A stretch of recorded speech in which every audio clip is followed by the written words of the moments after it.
Alam natin tuwing nalabas tayo, wala tayong pakialam kadalasan sa mga taong nakapangalan sa mga kalye na yan.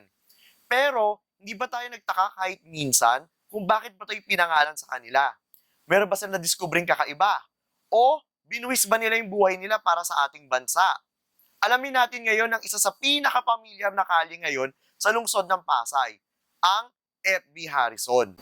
Pero bago yan, huwag natin kalimutan mag-like, share at subscribe dito sa page. FB Harrison. Lagi natin ito nakikita sa mga karatula ng jeepney sa Pasay at sa Maynila. Dito din natin makikita ang pinakaunang modernong shopping mall, ang Harrison Plaza.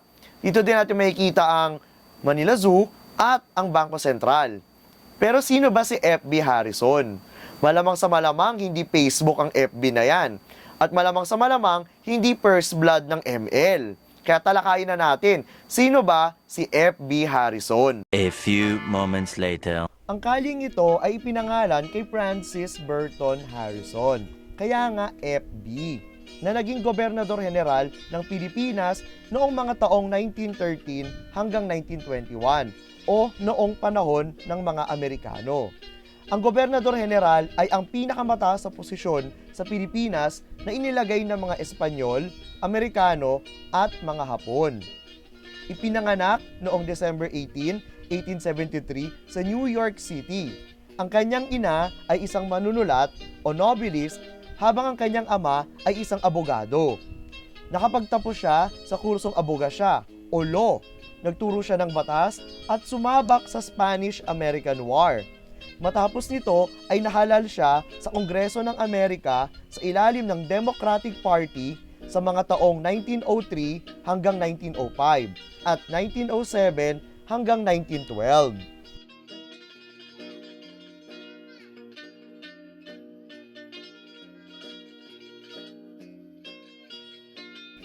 Ang bida nating si Harrison ay isang anti-imperialist o ayaw niya yung mga pananakop na ginagawa ng Amerika. Pero, ano ba ang imperialismo?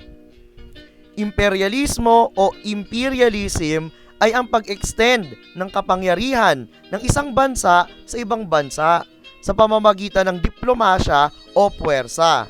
So kung ayaw nyo ng diplomasya, sa pilitan na yan, puwersahan. Tandaan, hobby ito dati ng Amerika, lalo na sa mga dating kolonya ng Espanya, ang sakupin. Ipinadala si Harrison ni Pangulong Woodrow Wilson sa Pilipinas upang pagandahin ang pamamahala rito. At dumating siya noong October 16, 1913. Inanunsyo ni Harrison ang intensyon ng Democratic Party ng Amerika, ang plano upang makamit ang kalayaan ng Pilipinas. Nakilala ang ating bida na si Harrison sa pagiging pro-Pilipino o maka-Pilipino. Noong naipasa ang Philippine Autonomy Act o Jones Law noong August 26, 1916 kung saan handang ibigay ng Amerika ang kalayaan kung magkakaroon ito ng isang stable government o sa Tagalog, matatag na pamahalaan. Pero tandaan, wala silang ibinigay na petsa. Ginamit ito ni Harrison upang dumami ang mga Pilipino sa civil service o sa pamahalaan kaysa sa mga Amerikano sa pamamagitan ng mga reforma hanggang sa natapos ang kanyang termino noong 1921. Pero, bakit ba niya ginawa iyon? Bakit? Siyempre, pag naging malayang bansa na tayo na dapat ang mamamahala rito at hindi ibang bansa. Ang mga aksyon na ginawa ni Harrison ay ikinatuwa ng mga Pilipino, ngunit hindi ng mga konserbatibong Amerikano, na sa pananaw nila ay labag sa interes ng Amerika ang ginagawa niya. Tandaan, hindi lahat ng tao matutuwa sa ginagawa mo, kahit na ito ay tama, o sa Ingles, you cannot please everyone. Pero, ano pa ba ang mga ambag ng ating bida na si Harrison sa Pilipinas upang siya ay alalahanin?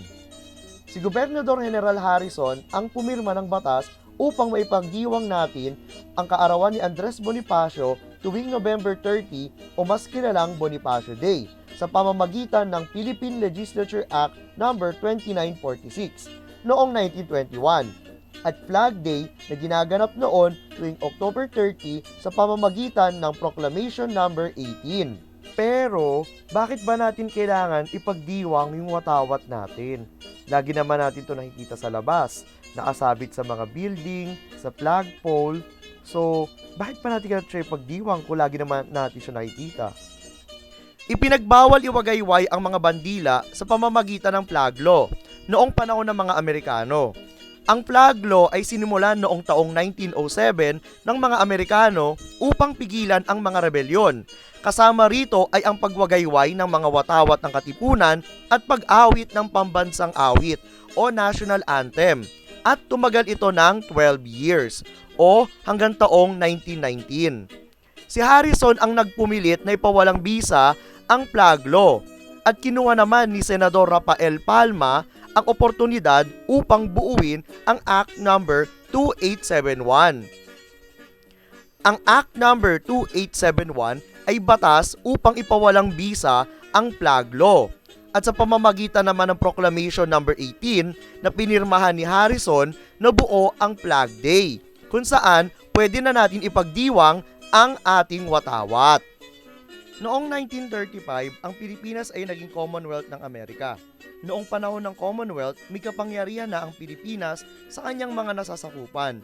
Ngunit nasa ilalim pa rin tayo ng kapangyarihan ng Amerika. Sa panahong ito, nawala na ang Gobernador General at pinalitan na ng High Commissioner. Okay, may bago na naman tayong term. Ano kaya ang High Commissioner? Ang High Commissioner ay nagsisilbing representative lamang ng Pangulo ng Amerika sa Pilipinas at wala siyang ganap na kapangyarihan tulad ng Gobernador General. Ang kapangyarihan ay nasa Pangulo na ng Pilipinas na si Manuel L. Quezon. Yes, yung nasa 20. Si Harrison ay naging presidential advisor ni Quezon hanggang government in exile niya dahil sa pananakop ng Hapon noong World War II. Okay, may bago na naman tayong term, ang government in exile. Ano kaya ang government in exile? Ang government in exile ay ang lehitimong gobyerno ng isang bansa, ngunit umalis dahil sa pananakop o gyera at nakabase ito sa ibang bansa. Ang ipinalit dito ay ang puppet government ni Jose P. Laurel. Siyempre, tapos na ang gyera. Uuwi na ba ang bida ng kwento natin na si Harrison? Hindi siya uuwi. Hindi siya Pinoy baiter na iiyak sa commercial ng Jollibee na OA o nag-e-exploit para sa pera. Naging advisor din siya ni na Pangulong Osmeña at ng mga pangulo ng Ikatlong Republika na sina Rojas, Quirino at Magsaysay. At siya rin ang nag-iisang gobernador general na binigyan ng Filipino citizenship noong panahon ni Quezon. Pumanaw siya sa edad na 83 noong November 21, 1957 sa Flemington, New Jersey at ang kanyang huling habilin ay ilibing siya sa Pilipinas. Nang malaman ang pagpanaw ni Harrison, ay inutos ni Pangulong Carlos B. Garcia na ilagay sa half-mast ang mga watawat sa lahat ng pampublikong institusyon upang magbigay respeto. Ang libingan ni Francis Burton Harrison ay matatagpuan sa Manila North Cemetery. Para alalahanin ang kanyang mga ginawa sa Pilipinas, pinalitan ang pangalan ng kahabaan ng dating Calle Real or Camino Real sa Pasay City ng Francis Burton Harrison Avenue o mas kilalang FB Harrison, habang ang Harrison Road sa lungsod ng Baguio na kilala sa Baguio Night Market ay ipinangalan din sa kanya.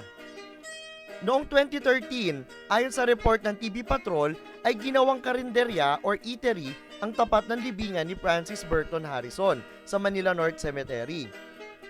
At ang sabi ng may-ari ay nirerentahan daw niya iyon. Halos hindi alam ng ibang taong nakain doon ang kontribusyon ni Harrison sa kasaysayan ng Pilipinas. Sa kasalukuyan, wala nang karinderya sa tapat ng libingan niya bilang respeto sa dating gobernador general.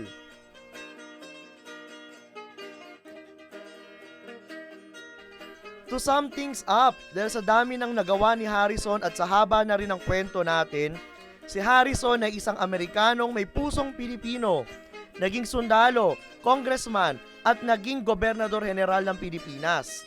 ipinadala sa Pilipinas ni Pangulong Woodrow Wilson upang mapaganda ang pamamahala at habang Gobernador General ay ginamit niya ang kanyang kapangyarihan upang maparami ang mga Pilipino sa serbisyo para maihanda tayo sa pagiging isang malayang bansa.